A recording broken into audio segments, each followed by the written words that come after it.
மூணு பல்ப் ஆயிடும் மூணு பல்ப் தான் அங்கே இருந்து வரமாட்டேன் வரமாட்டான்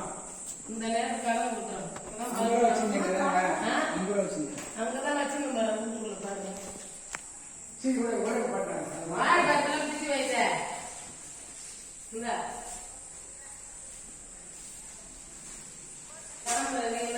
கட்டி அனுப்புறோம் எல்லாரும் போட்டுருவோம்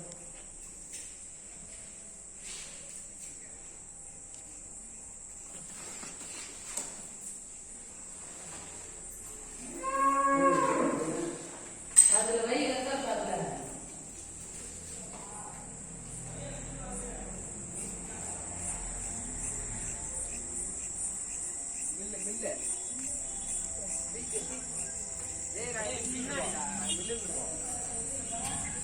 ஆமா கமல்ராஜ் வீட்டுல